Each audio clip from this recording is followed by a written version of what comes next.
ಬಿಜೆಪಿಯ ಮಹಿಳಾ ಮೋರ್ಚಾದ ಕುಮಟಾ ತಾಲೂಕು ಅಧ್ಯಕ್ಷೆ ಜಯಪ್ರಕಾಶ್ ಶೆಟ್ ವಿರುದ್ಧ ಕುಮಟಾದ ಜೆಎಂಎಫ್ಸಿ ನ್ಯಾಯಾಲಯ ಜಾಮೀನು ರಹಿತ ಬಂಧನದ ವಾರೆಂಟ್ ಜಾರಿ ಮಾಡಿದೆ. ಕುಮಟಾ ಪಟ್ಟಣದ ಗಿಬ್ ಸರ್ಕಲ್ ಬಳಿಯ ಕಿಂಗ್ ಕ್ರೆಡಿಟ್ ಸೌಹಾರ್ದ ಕೋಆಪರೇಟಿವ್ ಲಿಮಿಟೆಡ್ ಸಂಸ್ಥೆಯಲ್ಲಿ ಆರೋಪಿತೆ ಜಯಾ ಶೇಟ್ 1,70,000 ರೂಪಾಯಿ ಸಾಲ ಪಡೆದಿದ್ರು. ಸಾಲವನ್ನ ಮರುಪಾವತಿ ಮಾಡದ ಕಾರಣ ಸಹಕಾರಿ ಸಂಸ್ಥೆಯು ನೋಟಿಸ್ ಕೂಡ ಇವರಿಗೆ ನೀಡಿತ್ತು. ಬಡ್ಡಿ ಸೇರಿ ಒಟ್ಟು 1.90 ಲಕ್ಷ ರೂಪಾಯಿ ನೀಡುತ್ತೇನೆ, ಸ್ವಲ್ಪ ಸಮಯಾವಕಾಶ ಕೋರಿದ ಆರೋಪಿತೆಯು ಅಲ್ಲಿಯವರೆಗೆ ಎಸ್ಬಿಐ ಖಾತೆಯ ಚೆಕ್ ನೀಡಿದ್ದಾರೆ. ಆರೋಪಿತೆಯು ಸಾಲ ಮರುಪಾವತಿಗಾಗಿ ಕೇಳಿದ ಅವಧಿ ಮುಗಿದ ಬಳಿಕ ಆಕೆ ನೀಡಿದ ಚೆಕ್ ಅನ್ನ ಬ್ಯಾಂಕ್ನಲ್ಲಿ ಹಾಜರು ಮಾಡಿದಾಗ ಚೆಕ್ ಬೌನ್ಸ್ ಆಗಿದೆ.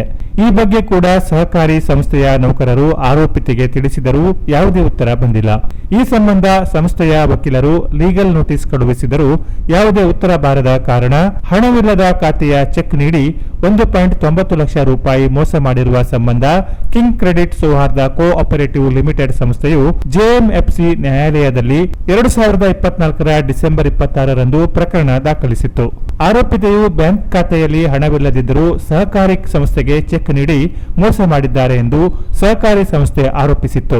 ಕಲಂ 223, 138 ಎನ್ಐ ಆಕ್ಟ್ ನಡಿ ಪ್ರಕರಣ ದಾಖಲಾಗಿತ್ತು.